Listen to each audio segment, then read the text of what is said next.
Kaizen, le cabinet spécialisé en formation et coaching, a organisé à Abidjan un séminaire sur le développement de performance destiné aux chefs d'entreprise et leurs collaborateurs. Vous aurez les détails tout à l'heure.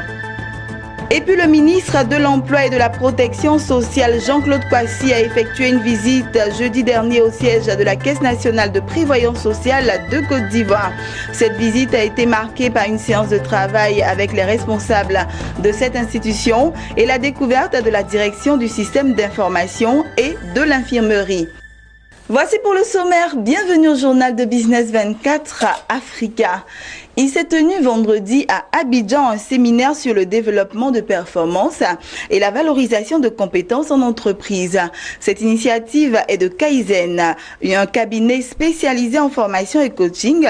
Organisé à l'endroit des chefs d'entreprise et leurs collaborateurs, ce séminaire entend favoriser le développement, le mentorat et le renforcement de capacités pour avoir des entreprises championnes dans leur domaine d'expertise.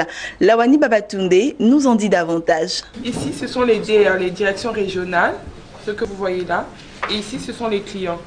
Donc, c'est-à-dire que ici, la fait, c'est l'assistance qu'on apporte, c'est-à-dire les produits et services qu'on essaie de promouvoir auprès des directions régionales qui ensuite déploient ça au niveau des clients. Donc, c'est-à-dire moi, ce que j'apporte aux directions régionales et ce qui permet de lever la clientèle.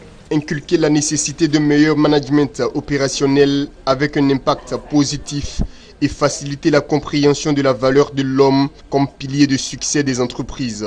Tels sont les objectifs de Kaizen à travers ce séminaire sur le développement de performances et la valorisation de compétences en entreprise. On se rend compte aujourd'hui que dans nos entreprises, les hommes n'apparaissant pas sur le bilan, ils ne sont pas aussi valorisés et récompensés à la bonne échelle. Donc l'idée, c'est vraiment de pouvoir faire la différence entre leurs besoins et leurs désirs, les besoins et les désirs de l'entreprise, mais en même temps créer un lien qui permettrait de développer et l'entreprise et les personnes. Notre objectif, c'est véritablement de développer les talents, de renforcer les capacités en entreprise, mais par-dessus tout, de nous assurer qu'on a une compréhension du besoin de l'homme. Ce cabinet spécialisé en formation et en coaching entend ainsi contribuer à l'essor d'entreprises championnes dans leur domaine d'expertise. À l'aide d'exercices pratiques, ces cadres et chefs d'entreprise ont été formés sur le management opérationnel, le leadership, la motivation personnelle, la communication interne et la productivité. Moi-même étant manager, je crois que j'ai appris déjà à manager des équipes. C'est vrai que par moments, sous l'effet de la pression, on oublie un peu notre rôle de manager. Et je pense que cette formation est la bienvenue, ça nous a recadré un peu. Et aujourd'hui, malgré les situations, nous devons garder notre calme et puis parler aux collaborateurs avec beaucoup de tact pour ne pas que déjà puisse être refroidi, mais qu'il soit une chance de production des résultats. Pour moi aujourd'hui, c'est vraiment développer encore plus mes aptitudes professionnelles, donc avoir plus confiance en moi, avoir les bases pour bien gérer mon entreprise, bien gérer mes équipes et se donner les outils pour réussir au quotidien. Et grâce à Kaizen, aujourd'hui, nous pouvons le faire. Bien sûr, c'est interactif et c'est très intéressant. Ça permet en même temps d'allier le côté, on va dire le côté ludique, où on va pouvoir s'amuser tout en travaillant, tout en apprenant, au côté donc qu'on connaissait, mais qu'on va ressortir de nous-mêmes. Représenté à Abidjan et à Londres, le cabinet Kaizen est agréé par le Fonds de développement de la formation professionnelle FDFP, la Chambre de commerce et d'industrie de Côte d'Ivoire et la Chambre de Côte d'Ivoire en Grande-Bretagne.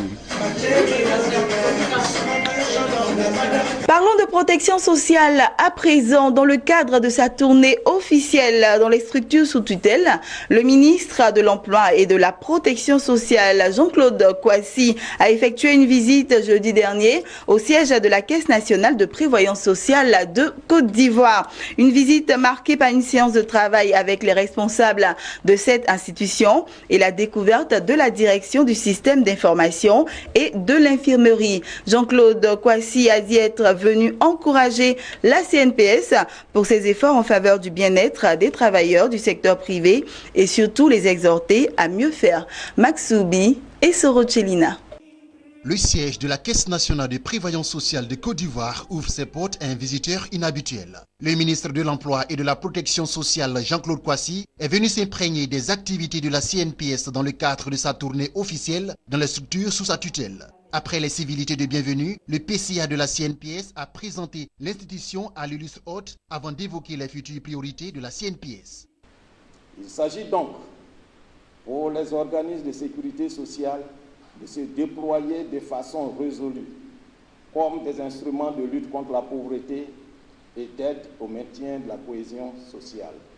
Nous apprécions à sa juste valeur les dispositions prises par vous-même et vos collaborateurs pour une prise en main de notre projet d'extension de la couverture sociale aux travailleurs indépendants.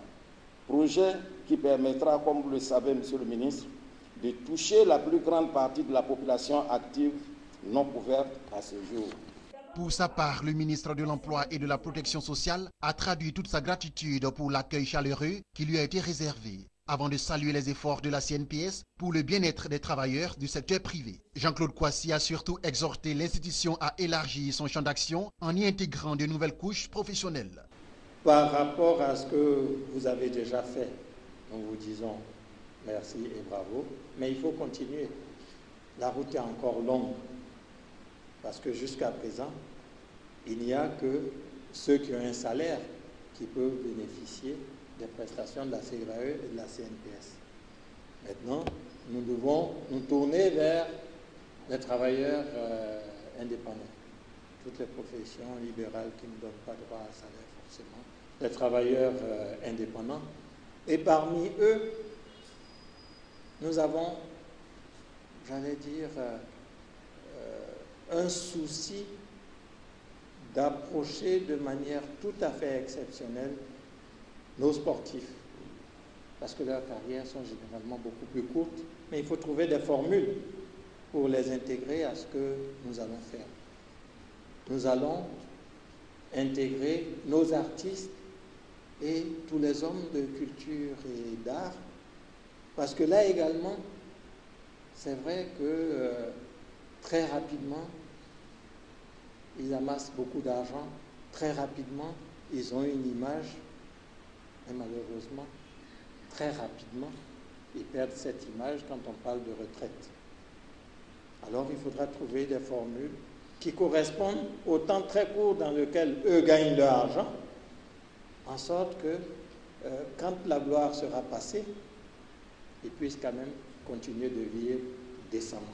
Autre temps fort de cette visite, la séance de travail du ministre Jean-Claude Kwasi et les responsables de la Caisse nationale de prévoyance sociale de Côte d'Ivoire. S'en est suivi la découverte de la direction du système d'information et de l'infirmerie de la CNPS, un espace médical où sont soignés les employés de l'institution et les membres de leur famille. Comme pour témoigner leur reconnaissance à leur invité de marque, un tableau a été offert au ministre Jean-Claude Kwasi avant de le convier, lui et toute sa délégation, à un somptueux déjeuner. Et nous poursuivons ce journal avec ces informations en bref et en images. Sachez qu'au Mozambique, l'exportation de 137 000 tonnes de noix de cajou en 2016-2017 a rapporté 120 millions de dollars au gouvernement. Ce montant affiche une hausse de 96,9 millions de dollars par rapport aux 23,1 millions de dollars perçus durant l'exercice précédent à la faveur de l'exportation de 100 000 tonnes de noix de cajou. Et puis on termine avec ceci. La Banque mondiale a accordé un prêt de 145,5 millions de dollars au Botswana en faveur de la réalisation de projets liés à l'eau. Ce montant devrait permettre de financer, selon les dirigeants, le projet d'urgence de la sécurité et de l'efficacité hydraulique du gouvernement d'un coût total de 160 millions de dollars. Et c'est ici que nous refermons ce journal. Je vous souhaite une bonne suite de programmes sur notre chaîne de télévision Business 24 Africa.